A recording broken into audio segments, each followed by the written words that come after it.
Apakah ada advice yang Kak Daniel dengar terus gregetan, like, I don't agree with this? Self-love. Oh, that's a big one. Freaking hate that word. Be more intentional with the friends that you surround yourself with. Gua udah nge-cut 5 orang dari hidup gua. Kenapa gua hanya boleh ngomongin life journey sama spiritual journey? Kenapa callingannya ke arah sini? Yep. Kenapa gua gak boleh ngomongin gosip? Kenapa gua gak, yuk kita ngomongin sesuatu yang kontroversi? Boring Tuhan.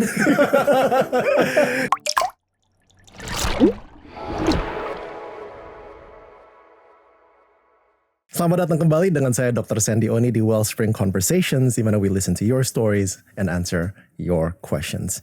Nah, pada hari ini we have somebody very special.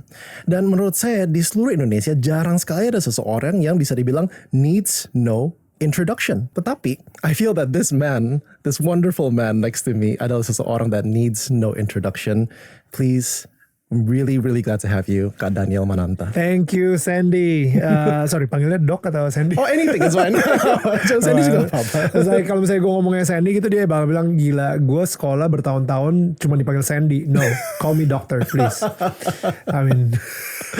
I've been called many things. Okay.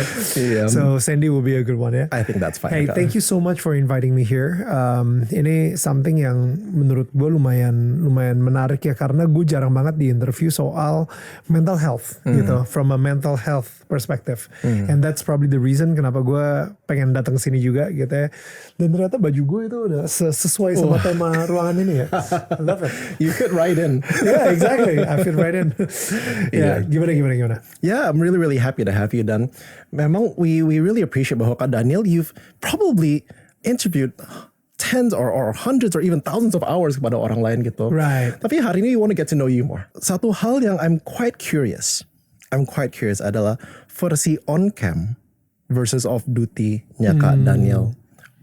How is it different? Gue pernah bikin personality quiz gitu. Jadi saat itu kapan ya, pas lagi pandemi ya, 2021 atau 2020 deh. Ketika gue lagi bikin si personality quiz itu, and then I'm like, ngaco nih personality quiz. Masa gue dibilang introvert? And then my wife, Viola, was like saying, no, bener kok.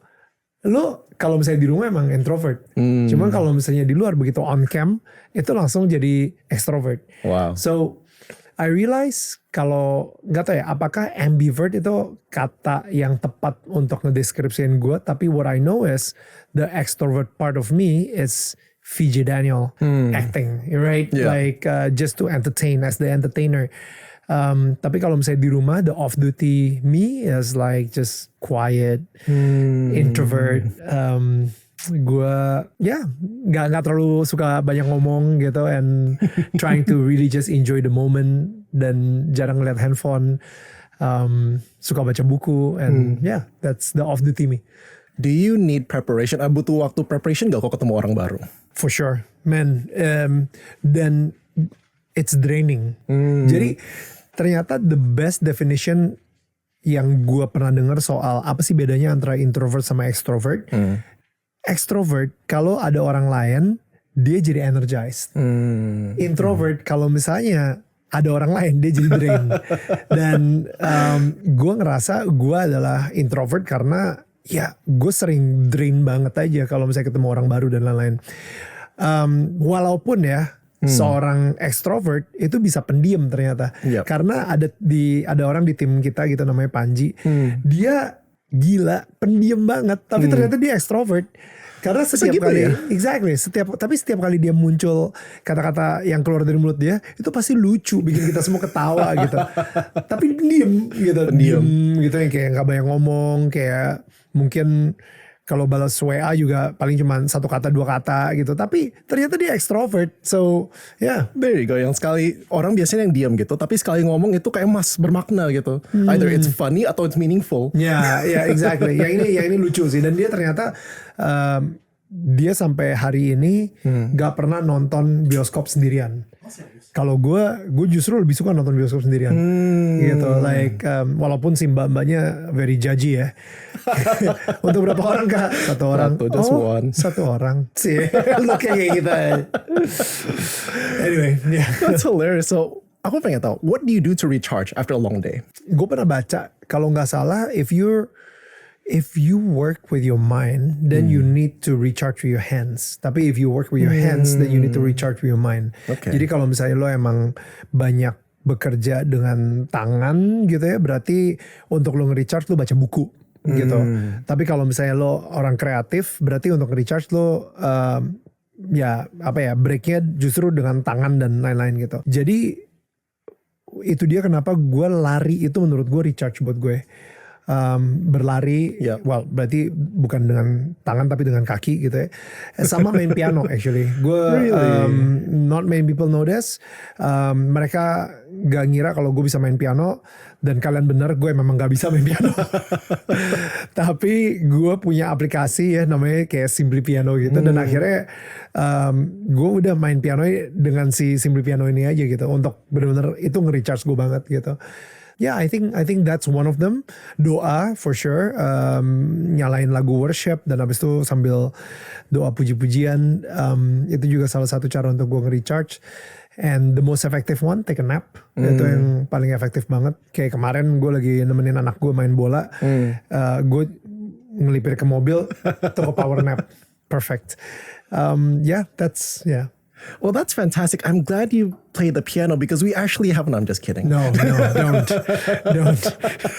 I knew that was going to scare you. Do not, yeah. Katanya gue cuma begini lagi. No, I think that's really good. And thank you for sharing that. Now, one of the things I actually want to talk about is social comparison. Okay. I think it's not an underestimate untuk bilang bahwa Kak Daniel is one of the most viewed person in the country gitu. Tapi in many different places, kalau misalnya kita bicara tentang ranah mental health, especially impact atau dampak buruk dari social media adalah social comparison. Atau kalau misalnya bahasa, the theoretical language adalah upward social comparison. Okay. Upward social comparison. Jadi can you give advice? Karena di zaman sekarang, whether we like it or not, terutama di Indonesia, semua orang kayak harus bikin brand. Bagaimana kita tidak membiarkan likes atau views mempengaruhi kita punya self-worth. Right. That's so good. I have to make peace with it, actually. Gue ngerasa, apalagi di dunia entertainment, actually my background dulu deh. Nyokap gue itu adalah orang yang selalu compare gue sama siapapun. Jadi, kayak gue waktu di SD gitu ya, kamu kok nilainya nggak sebagus Katy gitu, adalah tetangga kita Katy Cogin. Gue sampai sekarang masih ingat karena gue selalu di-compare sama dia. Full name. My goodness, yes. Sebutin brand langsung. Katy if you're watching.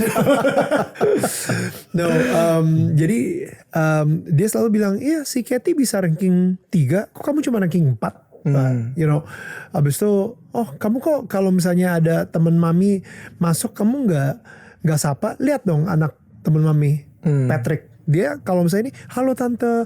Jadi gue selalu di-compare. Gue di-compare sama adik gue. Sampai akhirnya gue jadi gak suka main golf. Gara-gara adik gue itu jago banget main golf. Jadi akhirnya gue memilih olahraga yang gak akan bisa dipilih oleh semua keluarga gue. Lari maraton. Karena udah itu pun juga nyokap gue masih suka, temen mami anaknya ada yang lari maraton berapa jam, kayak gitu. Gue kayak whatever. But itu nggak selesai. Ada satu saat di mana gue udah di MTV saat itu, dan gue udah jadi selebriti, public figure, dan nyokap gue bilang kayak, dan itu ada poster, saat itu kan nggak banyak gitu yang artis yang Chinese Oriental gitu ya. Nah setelah gue ada Delon itu yang Indonesian Idol, dan itu namanya gede banget dan lain-lain. Nah billboard dia di mana-mana. Nah sampai akhirnya nyokap gue bilang, nih billboardnya Delon di mana-mana, billboard kamu mana? I literally, I was driving the car, I stopped the car, kita melipir ke kiri bentar, and I literally said to my mom, enough. With love, not like enough. Enggak kayak gitu. Kayak cukup ya gitu, udah ya cukup ya. Dari dulu sadar nggak kalau misalnya mami itu cuman selalu ngebandingin Denny sama siapapun juga. Nah akhirnya ketika gue ngomong kayak gitu, nyokap gue bilang, no, but this is my way of loving you. Oke, tapi sayangnya how I perceive it cara gue mendapatkan itu adalah lu gak sayang gue. Yang ada setiap kali gue ngelakuin sesuatu, no matter how much I achieve, it will never be enough for you. Nah gue bilang kayak gitu sama nyokap gue, dia akhirnya mengerti. Dan adalah momen-momen ketika dia lagi kelepasan, keselip gitu, masih comparing juga. Ini gue selalu ceritain ke temen gue juga si Sandra. Jadi gue inget banget gue saat itu lagi sama Dwi Daya Tour, kita pergi ke Jepang. Sandra saat itu lagi ke Turki sama Panorama Tour. Nah akhirnya kita dua-duanya tuh pada saat yang bersamaan lah. Jadi kita banyak posting, gue posting di Dwi Daya Tour, Sandra posting di Panorama Tour. Wah, dan Sandra nyampe duluan. Di Dwi Daya Tour gue dapet the best VVIP experience banget gitu. It's amazing. I love, kita ke Jepang, gue sama anak gue, kita ke Kyoto, Tokyo, Osaka. Viola suka banget. Kita dijemput pakai Alphard. Kita yang bener-bener gila, the best like experience. Dan Sandra pun juga gitu. Gue yakin gitu ya. Walaupun gue nggak terlalu ngelihat sosial media dia karena gue lebih sibuk sama focusing bikin sosial media gue gitu. Akhirnya begitu nyampe rumah, nyokap gue nanya, gimana tadi naik bisnis kelas? Iya naik bisnis kelas. Oh iya sama ya sama Sandra ya. Dia pergi ke Turki juga naik bisnis kelas. Tapi kayaknya lebih jauh Sandra. Wait what? Dan abis itu kamu dikasih payung gak? Hah? Enggak. Kenapa? Soalnya Sandra dapat tuh payung dari Panorama Tour. Kamu masa gak dapat payung? Enough! Di situ gue baru sampai payung. Sampai payung gak dipertanyakan. Come on. Mau sampai kapan di-compare lagi Mami? Gitu. So, but I think the beautiful thing about that experience, that moment, dimana gue akhirnya udah bisa set boundary sama nyokap gue tentang comparison trap, itu bikin gue juga lebih attune dari segi discerning. Kalau misalnya gue lagi comparing diri gue sama my fellow celebrities di entertainment, di social media dan lain-lain gitu. Jadi karena ya udah ada contoh yang gue nggak mau ke situ gitu. So there was one time, dan ini keren banget sih, gue sempet comparing diri gue sama YouTuber lain, right? Dari Kobusier, Denny Sumargo, Boy William. Nah abis itu gue sempet kayak sempet down banget sih saat itu. Gue yang kayak, Tuhan, gue doa sama Tuhan, gue bilang, Tuhan ini kenapa ya? Kenapa gue hanya boleh ngomongin life journey sama spiritual journey? Kenapa callingannya ke arah sini? Kenapa gue gak boleh ngomongin gosip? Kenapa gue gak, yuk kita ngomongin sesuatu yang kontroversi? Karena that attracts attention kan? Of course, iya, kan of course. Bisa banget, banyak. Bisa banget. Kita dapat viewers banyak, kita dapat subscribers banyak, kita dapat engagement juga gede gitu. Tapi kenapa Tuhan taruh callingannya di hati gue adalah untuk fokus only on people's life journey sama spiritual journey? Boring Tuhan.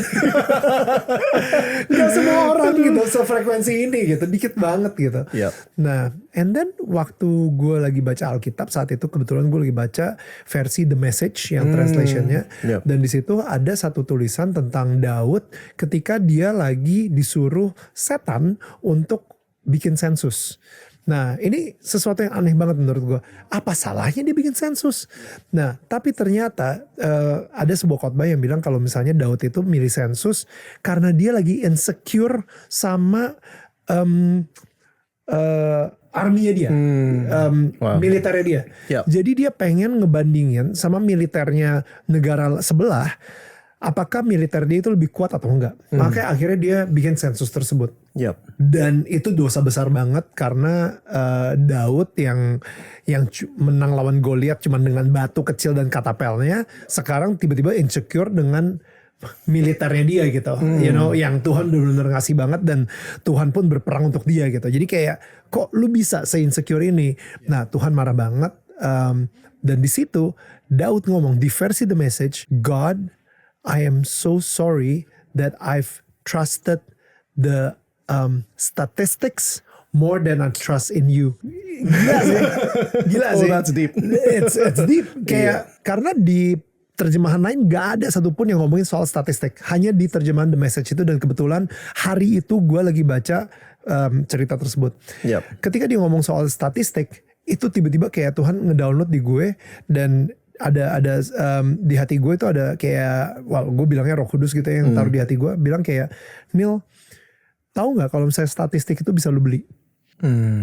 The more money you have, you can buy statistics. Lu bisa beli subscribers, lu bisa beli viewers, lu bisa beli engagement, lu bisa, pokoknya dengan duit lu bisa beli followers dan lain-lain gitu. Dan lu bisa ngasih lihat ke mana, klien atau ke orang luar kalau misalnya ya lu hebat karena ya lu punya duitnya dan lu bisa beli gitu. Bahkan engagement pun untuk orang komentar lu bisa beli gitu. Tapi satu hal yang lu gak bisa beli, impact. Dan itu gak ada statistiknya. Statistiknya benar-benar dari Tuhan. Impact ini. Jadi ya udah fokus sama impactnya aja. Jangan fokus sama statistiknya. Lu nge-compare sesuatu, metriknya itu salah. Lu nge-compare metrik lu itu based on subscriber sama viewers sama engagement. Harusnya lu compare metriknya based on impact.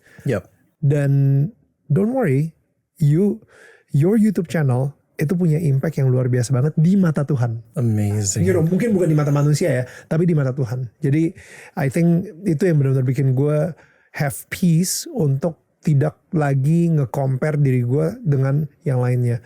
Karena again, kita semua punya callingan masing-masing.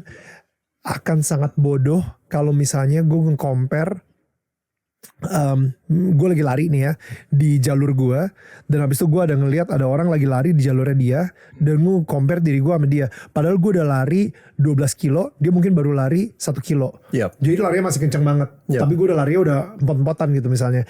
Jadi gue ngerasa kayak no, you know what, everybody has to run their own race. Yang penting sekarang lu cuma fokus aja bagaimana lu bisa nyelesain your race gitu sampai habis gitu, bukan ngebandingin terus antara wah kok dia bisa di situ, oh lihat tuh lalala. Even yang sama yang lebih pelan dari lu pun juga lu nggak perlu ngebandingin, karena lu nggak pernah tahu kalau misalnya ternyata dia lagi injury, kalau dia lagi cedera atau dia lagi punya banyak masalah dan lain-lain gitu. Mungkin lo kalau ada di sepatu dia, lu juga akan lebih pelan gitu daripada dia gitu. You know, stuff like that. Jadi so I don't think you should really compare dan sampai jatuh di comparison trap ini, tapi lu benar-benar fokus sama purpose atau tujuan yang Tuhan udah taruh di dalam hidup lu gitu.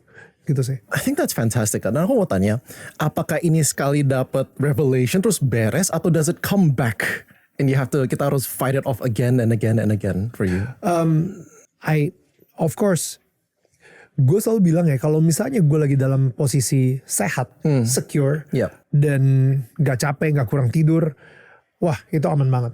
Tapi kalau misalnya gue lagi capek, lagi kurang tidur, lagi banyak ketakutan, lagi banyak kepikiran dan lain-lain, wah gila sih, gue bisa semudah itu slip ke yang jadi toxic lah, dan mulai comparing diri gue lagi, dan mulai ketakutan dan lain-lain kayak gitu sih. Pasti sih. Jadi it's an ongoing battle. It's an ongoing battle. Dan lu kayak akhirnya balik lagi tuh, I need to recharge myself. Gue kalau misalnya udah parah banget, kadang-kadang gue benar-benar travel kayak ke Bobo Cabin. Gue suka banget kayak nongkrong di Bobo Cabin.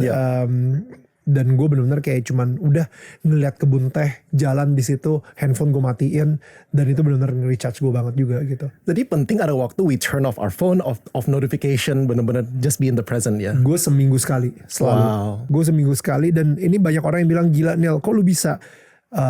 Lu juga bisa. Lu aja gak mau gitu. Jadi gue benar-benar matiin handphone gue, dan of course gue ada handphone satu lagi gitu ya. Kalau misalnya nyokap atau bokap atau Viola harus call gue, ya gue punya handphone tersebut. Tapi handphone itu pun juga lupa gue bawa. Jadi sering banget gue lupa bawa gitu. Jadi gue yang kayak bikin semua orang di sekitar gue jadi frustasi gitu, karena is he okay? Iya, exactly. Tapi gue bener-bener kayak nyaman banget gak ada handphone. Dan gue nyaman banget ketika saat itu Instagram gue atau sosial media gue diurus sama seseorang yang gue bayar gitu. Jadi gue bisa ngedelete Instagram gue, account Instagram, bukan accountnya ya, sorry, aplikasi Instagram gue dari handphone gue. Tapi sekarang orangnya cabut, jadi akhirnya sekarang gue ngurusin lagi deh. I see. Yeah. So I'm gonna pivot a little bit. Aku mau tanya a different question, and this is quite a personal one. What is one thing that you would change about yourself, Kak Daniel? What is one thing that I would change about myself? And why? Gue rasa people pleasing-nya, right? Ini kemarin gue baru denger juga satu khotbah lagi. Kita itu we're supposed to please God by serving others. Tapi kalau misalnya lo kebalik, itu bisa bahaya banget. We serve God and we please others. Kebalik ya jadinya. Itu kebalik gitu. I see. We need to please God's heart. Kita benar-benar ini by serving others gitu. Serving itu belum tentu semuanya harus jadi karpet, you know, like it's not that at all. Like serving others justru ketika gue memberikan waktu gue ke mereka, ketika gue kadang-kadang juga suka direct apa adanya, bilang ke mereka supaya mereka bisa bertransformasi, itu adalah satu bentuk gue serving mereka gitu. Yeah. So in a way, like me here, I am serving you. I'm serving, the audience. Karena gue berasa apapun yang gue ngomong, gue berharap banget bisa mentransformasi hidup mereka. So that is me serving people. People pleasing itu come out of guilt. Jadi gue sering banget ini. Oh ya, jadi beberapa hari yang lalu tuh gue baru ulang tahun. Ulang tahun ke... Happy belated birthday. Ulang tahun ke 44 guys. Nah, ya jadi abis itu gue sempet ke gym. Dan pas lagi di gym, gue ketemu sama bapak-bapak yang gue sering banget ngobrol sama dia lah. 60s, early 60s, or maybe late 50s. Gue juga bilang sama dia, oh yeah, I just had my birthday, my 44th birthday. Hey, happy birthday. And then, I don't know, I asked him this question. What would you say to your 44-year-old self gitu. Wow. Lu bakal kasih nasihat apa ke dia gitu. Dan dia bilang kayaknya gue akan ngasih tahu sebuah nasihat yang mungkin sekarang ini gue juga bakal ngasih tahu ke diri gue sendiri, which is be more intentional with the friends that you surround yourself with. Karena itu benar-benar akan membawa nasib lu ke arah mana. What was that? Be more intentional with the friends that you surround yourself with. Okay. Because it will determine your fate. Wow. Dan itu make sense banget buat gue. Jadi lucunya ketika dia lagi ngomong hal tersebut, gue udah nge-cut 5 orang dari hidup gue. Wow.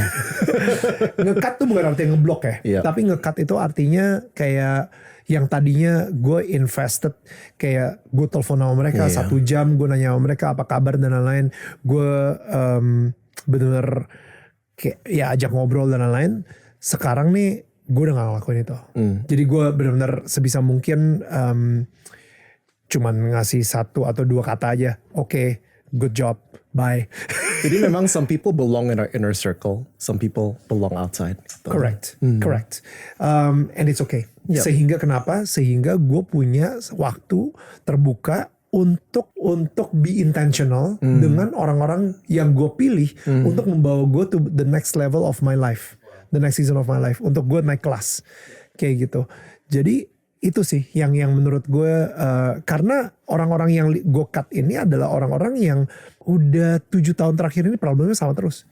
I see. Dan gue udah kasih tahu mereka sesuatu, mereka nggak dengerin, ya udahlah. Tapi 7 tahun gitu. Dan gue berusaha 7 tahun. Iya, take a long time gitu. Ya udah akhirnya it's time for me to cut you guys off gitu. Gue gak block again. Mereka kalau misalnya mau curhat sama gue panjang lebar, it's okay. Yeah. Tapi gue kasih emoji jempol. Gak sampai dibalesin gimana gitu. Memang exactly. Bahkan mungkin gue gak baca juga kan. Oh iya, it's like emoji jempol. Well done. Good job. I can understand that. Ya, dan itu artinya kalau misalnya saat itu gue masih nge-cater ke mereka dan lain-lain, itu benar-benar out of guilt, out of oh Daniel, you're a good Christian, you're supposed to do this. Akhirnya guilt. Kalau misalnya gue nggak ngelakuin itu, I think kayaknya gue shame, kayak wah gila, atau enggak gue takut diomongin sama orang.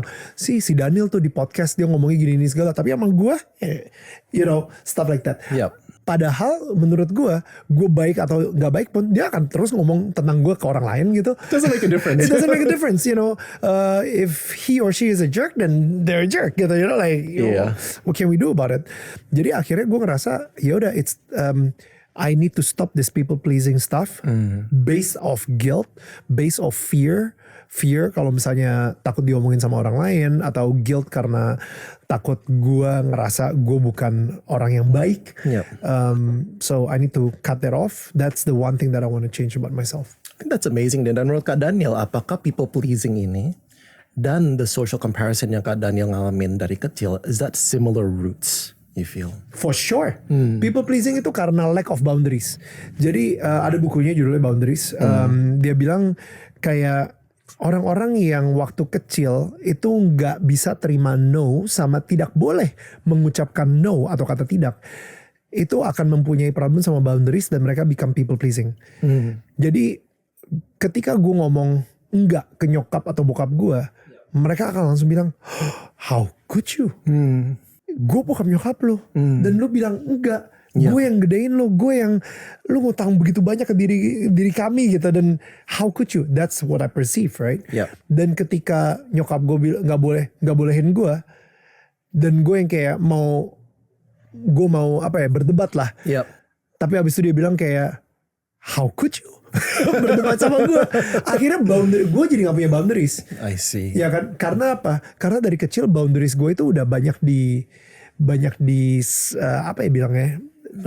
harass, bukan di harass, Iya, di push gitu. Iya. Karena memang we set boundaries dan tugas orang is to push against them. Tapi dihancurin boundaries ya, jadi gak jelas. Gak ada boundaries yang sehat. Nah, I think sekarang ini gue udah ngerti gimana caranya untuk set boundaries yang sehat. Tapi waktu kecil nggak ngerti. Nah akhirnya ketika gue waktu kecil seperti itu, sekarang ini jadi people pleasing gara-gara ketika gue mau ngomong no ke seseorang, gue ngerasa nggak enak.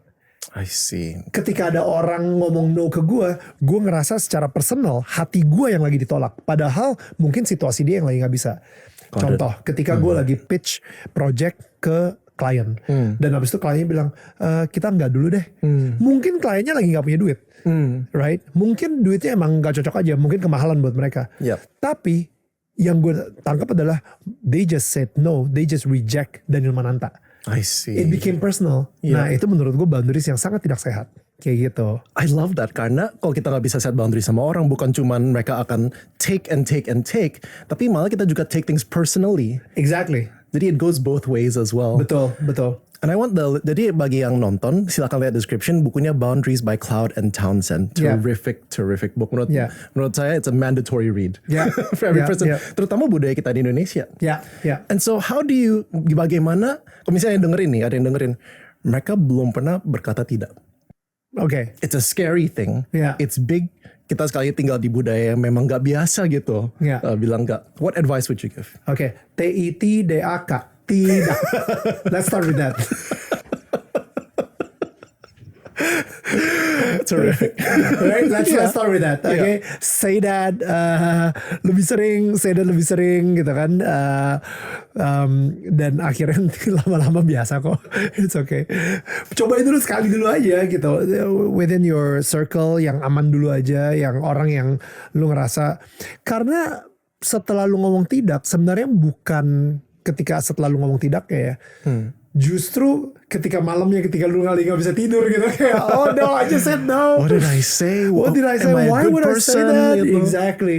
Dan itu yang harus di go through, yang lu harus go through banget gitu. Wow. I think that's amazing sih. Dan memang kalau kita udah set boundaries, kita harus ada ekspektasi people will try to push, right gitu. Jadi we just have to make peace with them. Nah, I wanna ask a little bit more about that, and karena whether we like it or not, menjadi seorang selebritis has its pressures, right? How do you deal with the anxiety of all that comes with having a public platform? Knowing, kita harus tahu dulu bahwa identitas kita bukan selebriti. Itu lebih penting lagi gitu menurut gue. Gue punya that identity crisis, dimana gini, gue mau tanya Sandy deh. Kapan menurut lo pertama kali gue kepikiran, oh no, akan ada presenter yang lebih muda yang akan gantiin gue? Oh no, kayaknya bakal ada seseorang yang lebih terkenal dan habis ini gue akan dilupakan sama orang.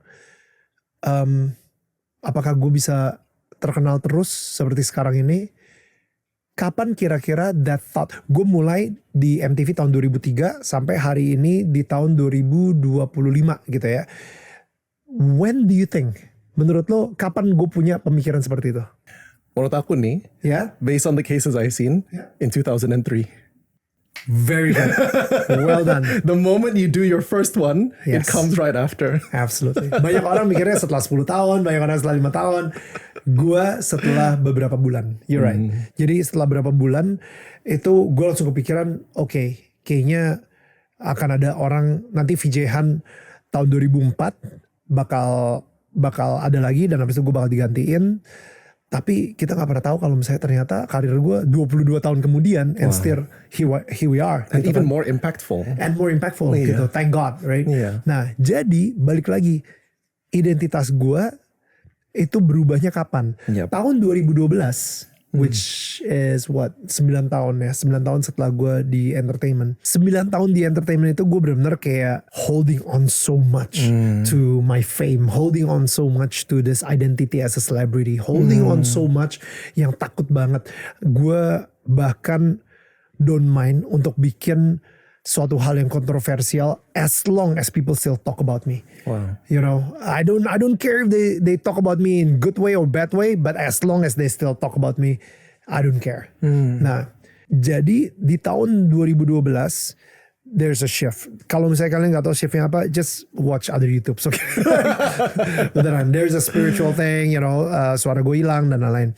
Sampai akhirnya di situ gue baru nggak kalau misalnya identitas gue ternyata bukan selebriti, ternyata bukan seorang public figure atau presenter terkenal. Identitas gue adalah anak Tuhan yang disayangin gitu. Jadi ketika gue sadar kalau misalnya identitas gue adalah anak-anaknya Tuhan dan gue mempunyai Bapa di surga yang benar-benar sayang banget sama gue, Yeah. dan dia nggak akan meninggalkan gue, dia nggak akan nge-compare gue, dia nggak akan membiarkan gue kekurangan, dia akan terus providing sama seperti seorang ayah yang anak gue nih si Mila mau kemana-mana gak akan pernah kekurangan. Dia sekolah internasional segala kayak gitu karena gue provide terus buat dia. Anak gue Noam juga sama seperti itu, gak pernah kepikiran kalau misalnya dia bakal kekurangan gitu. Karena I always provide for him. Nah jadi ya gue ketika tahu kalau misalnya gue adalah seorang anak, wah udah sih kelar. Gue percaya banyak orang yang fokusnya, menurut gue, again correct me if I'm wrong, okay, please, karena you've been in this industry for so long gitu. Gue percaya banget banyak orang sekarang ini fokus sama physical, right? Their physical look. Yep. Mereka ke gym tiap hari, mereka pengen bikin six pack, mereka berapa jam lah di gym. Kalau misalnya ada cara yang lebih cepat, they will do it, liposuction. Wow. Mukanya biar lebih cepat operasi plastik lah dan lain-lain gitu. I mean like there's so many ways to make your physical transformation secepat mungkin. Dan orang banyak ngelakuin itu, tapi tetap mereka masih ngerasa kosong. Nah, yang kedua mental health. Jadi tadi kan physical health. Yang kedua orang mikir, oke, gue akan fokus sama mental health. Dia bakal fokus terus sama mental health. Dia bakal belajar banyak banget tentang apa sih yang bikin dia trigger, apa yang trauma dia di masa lalu, apa yang, you know, bagaimana cara dia supaya bisa benar sama orang tuanya atau orang yang menyakiti dia dan lain-lain gitu. Tapi begitu semuanya udah kelar, for some reason, tapi tetap aja mereka masih ngerasa kosong. Iya. Dan di situ gue di sini masuk di dana tetangga kamu sebagai spiritual health, you know, authority gitu. Dimana gue akan ngomongin seberapa pentingnya spiritual health. Karena ketika lu tahu identitas lu di mata Tuhan gitu ya, identitas spiritual lu, baru akhirnya secara mental lu bener, baru akhirnya secara fisik lu bener. Transformasi gue adalah gara-gara si tahun 2012 ketika si spiritual health ini bener. Ketika gue tahu bahwa gue anak yang disayang, ketika gue tahu gue adalah orang yang benar-benar ada di dunia ini karena dipercayakan banget sama Tuhan untuk membuat dunia ini lebih surgawi, right? To bring heaven on earth gitu. Dan di situ akhirnya secara mental gue bisa mempunyai hati yang action gue itu di-guide oleh yang namanya cinta, bukan lagi yang namanya ketakutan. Kalau dulu 9 tahun gue di entertainment, di awal-awal itu kan semuanya motivasi gue penuh dengan ketakutan. Wow. Jangan sampai gue nggak laku lagi, jangan sampai gue orang lupain gue dan lain-lain. Pokoknya gue pengen orang-orang selalu ngomongin gue akan ngelakuin hal-hal tertentu yang bikin orang terus inget gue, tapi itu semua karena ketakutan. Sekarang ini gue nggak terlalu peduli lagi karena gue benar-benar ngerasa gue pengen, karena gue cinta banget, gue udah ngerasa dicintain banget sama Tuhan. Gue pengen orang-orang pun juga bisa ngerasain dicintain sama Tuhan. Wow.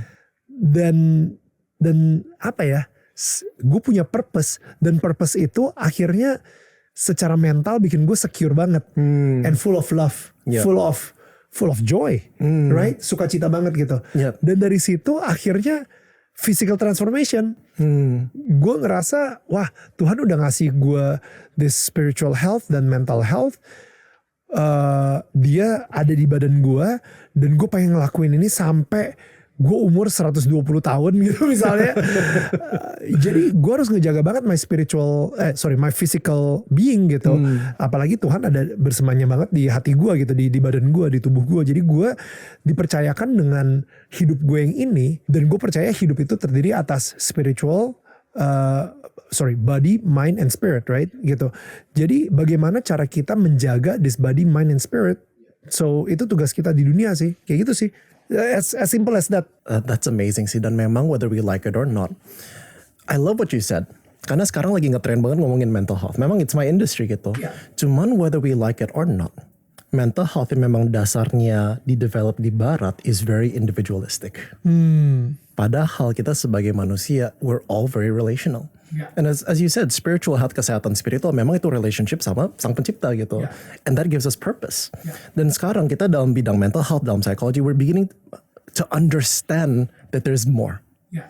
We're beginning to understand that, okay, bukan cuman kita nggak depresi, tapi there's gotta be more. There's purpose, there's joy gitu. Yeah. And I think that memang secara mental health we need to catch up to the concept and understanding of spiritual health. Which is akhirnya kan agak-agak susah ya, karena mental health itu kebanyakan orang mikirnya very mind, very logic, you know. Mereka pengen ngeformulain dan ngebox banget gitu. Cuman spiritual health, once you able to formula and box the spirituality of things, that means it's not spiritual. True, yeah. Ya kan, ketika lu udah nemuin formulanya dan you're able to box it, berarti itu bukan Tuhan. Karena kita nggak bisa, we can't You understand. cannot. God, It's way bigger than our mind gitu kan. Jadi, Iya. ya. I love that. I love the humility bahwa memang there are things that kita nggak akan bisa ngerti, tapi we need it. Yeah. It's such an important part to our beings gitu. Now I want to ask Kak Daniel, and this is an interesting question. I think gitu kan, we know bahwa especially 5 tahun, 10 tahun terakhir banyak banget yang udah bicara tentang kesehatan jiwa, mental health, well-being gitu, dan udah kemana-mana, menjalar kemana-mana. Is there content atau apakah ada advice, life advice gitu, atau mental health advice yang Kak Daniel dengar terus gregetan, like I don't agree with this gitu. Oh, ya, I read that question. Ini cuman gue yang kayak, aduh, gue nggak mikirin lagi, sialan.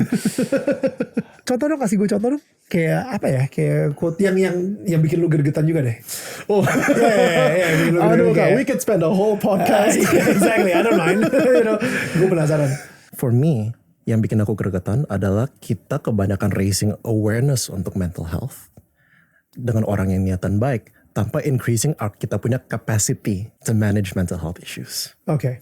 Karena satu hal, memang awareness itu baik, tapi justru research shows kalau misalnya kita nggak kasih kapasitas untuk menanggung the new cases, kita nggak ada kapasitas untuk membantu orang secara continuous, they end up worse than they started off. That's good. Iya. Okay, I know now. Okay, go ahead. Self-love. Oh, that's a big one. Freaking hate that word.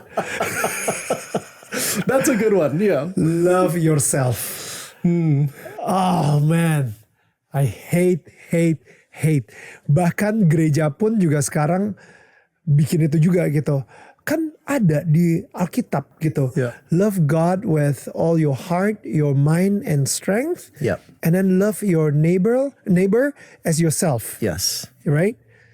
Iya, love your neighbor as yourself, tapi bukan love yourself. Iya, that's not the priority. Kebalik jadi orang kan. Iya, bukan love yourself gitu. Iya. Jadi kayak gue ngerasa love yourself itu menurut gue udah di twistnya macam-macam sih. Di twistnya macam-macam banget gitu. Love yourself tuh dengan apa? Nge-binge Netflix for a whole week and not doing anything, and that's self love.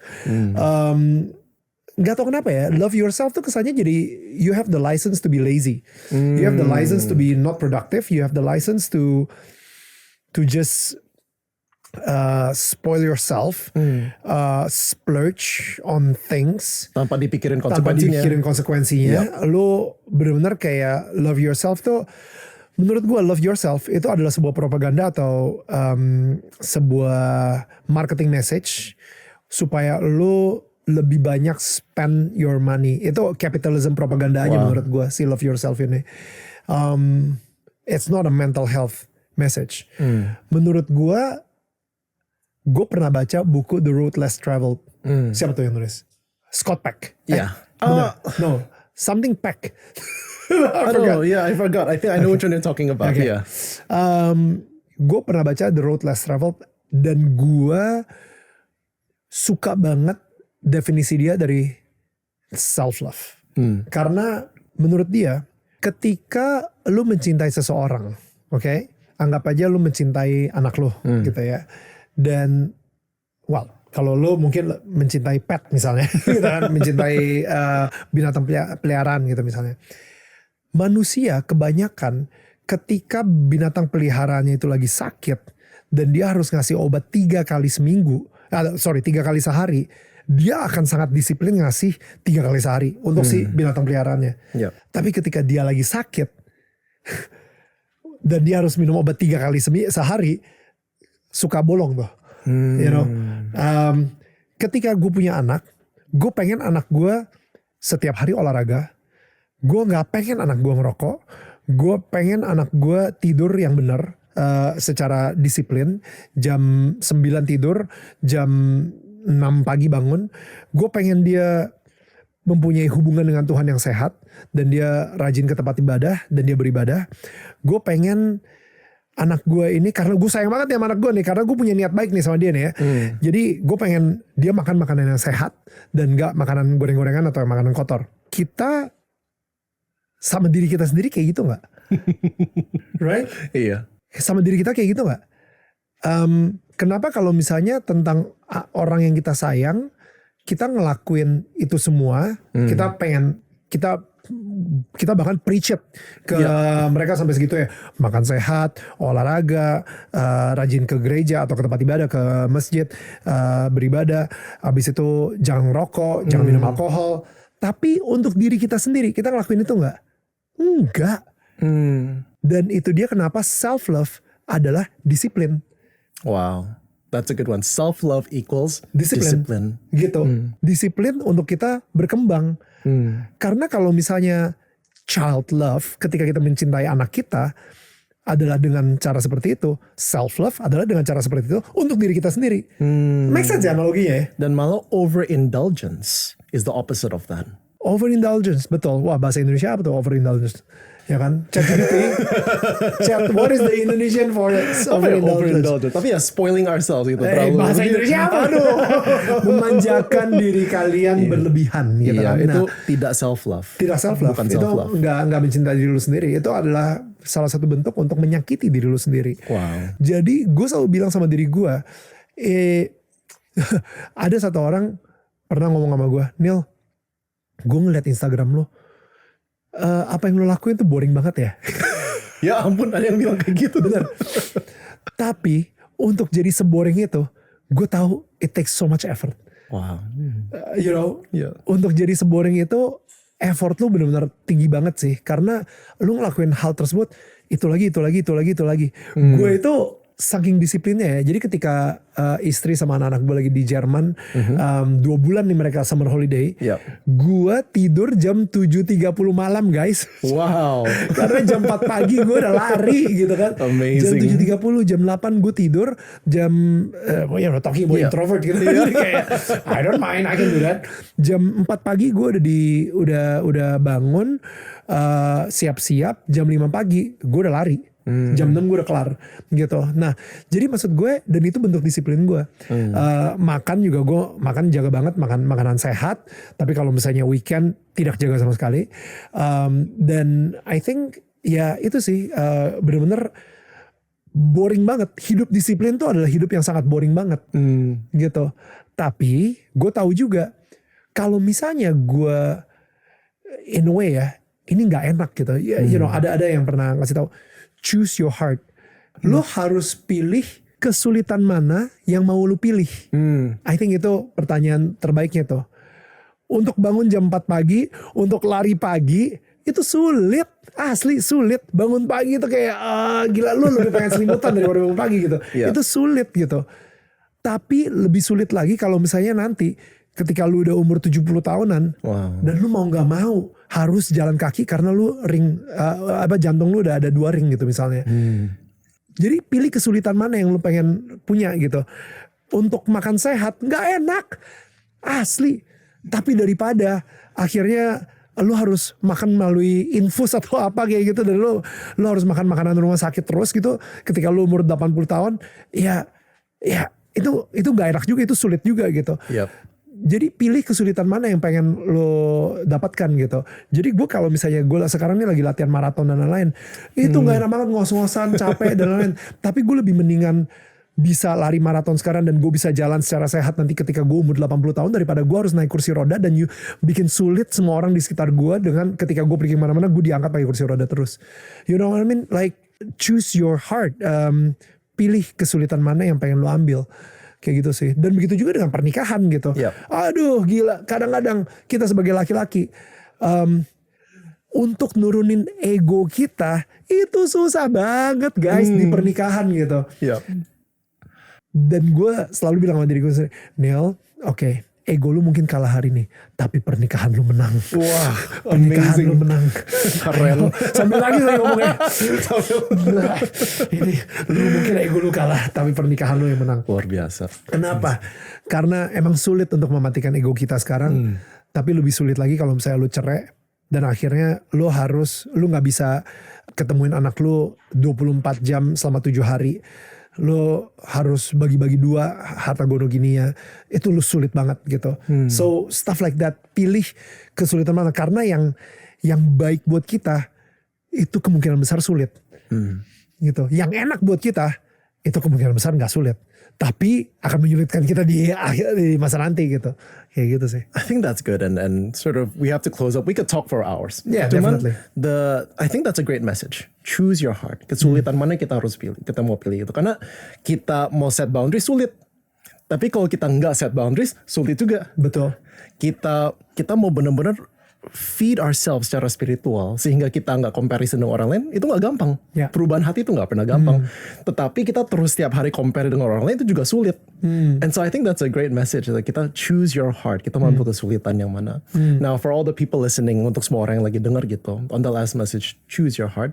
What other advice or what would you like to say as closing today? Tapi lu setuju gak kalau misalnya prioritasnya adalah spiritual health dulu, baru mental health, baru physical health? I don't know. Like, what do you think? So for me, and in my belief as well, kepercayaan aku juga bahwa memang the spirit, roh itu adalah core dari seseorang. Oke. Kalau misalnya spiritnya nggak sehat, mental pasti terdampak. Dan kalau mental terdampak, fisik pasti terdampak. As you say gitu. Jadi my area bagi aku kan research. Bagian aku research gitu. Research involves hundreds and hundreds of hours kita interview orang. Right. Dan bukan cuma dari Indonesia, dari seluruh dunia. Dunia ini yang sekarang kita tinggal, we've never been emptier. Bahkan beberapa negara mereka ada loneliness commission. Kita ada dalam dunia yang tahapnya paling advance secara medis, secara psikologi, secara Semuanya gitu ilmu. Bahkan ada ilmu namanya transcranial magnetic stimulation yang kalau orang lagi depresi itu kepalanya dikasih listrik disetrumin. My goodness. And it works. Nah, ini bukannya yang kayak di film-film horor gitu ya, yang kayak oh that's different. Itu yang ditaruh di sini terus sampai no, this is very gentle. Oke. Gak sampai kerasa kok. Ini very gentle, very gentle. Kita adalah generasi yang paling lonely. ya.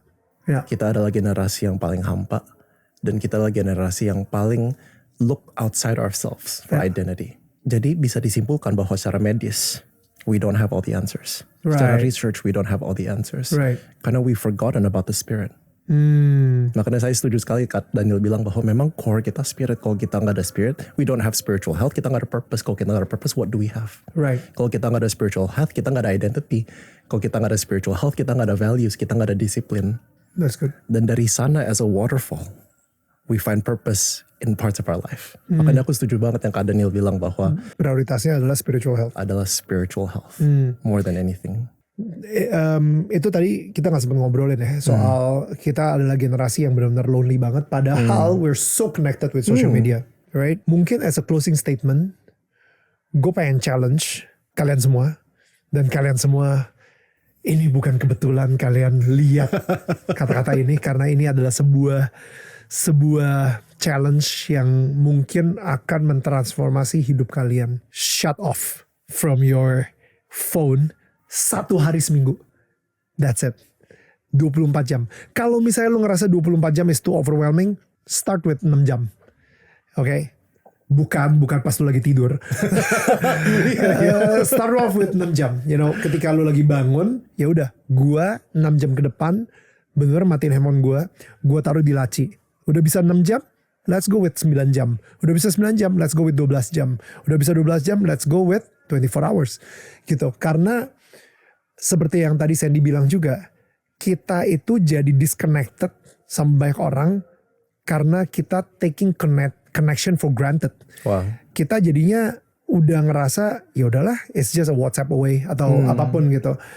Dan menurut gue alangkah indahnya kalau misalnya ini yang gue lakuin ya, gue masukin handphone gue ke laci, gue ajak orang-orang di sekitar gue untuk ngobrol tanpa handphone. Wow, itu benar-benar merubah hidup gue banget. You know, gue ngobrol sama bokap nyokap gue, walaupun mereka masih handphonean, tapi ketika mereka handphonean, lu akan ngerti perasaan gue, dimana kita itu kayak orang bego, karena kita nggak punya handphone. Jadi mereka lagi nge-text gitu, kitanya kayak, wow, atapnya bagus ya ternyata ya. Gue baru perhatiin lo kalau misalnya ternyata di sini atapnya itu ada yang bocor di situ. You know, stuff like that. Gara-gara ya lo saking nggak ada, udah mati gaya dan kayak orang bego aja gitu. Mereka yang lagi ngecek handphone dan mereka sendiri akhirnya jadi nggak enak sendiri kayak, oh man. Yaudah akhirnya ditutup, dia ngobrol sama kita. So stuff like that sih. Ini benar-benar bakal ngerubah hidup kita banget sih. So yeah, I will challenge that. I think that would be bukan a last advice tapi a last challenge. I think so, dan menarik sekali. Let's listen to that. Kita coba baca nanti komennya how people have implemented that dan bagaimana itu mempengaruhi hidup mereka masing-masing. Yeah. I think that's terrific. Honestly, Kak Daniel, this has been amazing. Terima kasih banyak untuk waktunya. Saya belajar banyak sekali. Very humble to have you here. It's exciting. I'm very humble to be interviewed by you. Kayak gila loh, this guy Harvard, WHO, come on, you know. So thank you. Like I learned so much from you as well. Kayak sebelum kita masuk ke sini pun juga, you know, about your papers and everything. I was like, wow, gila ya, ada ya hal ini yang benar-benar gue nggak pernah touch di bagian sini gitu. So yeah, we should stay connected. Yeah. Would love that. And sekali lagi, thank you so much for watching, everyone. Don't forget to like and subscribe for more information, and we'll see you next time. Bye, everyone.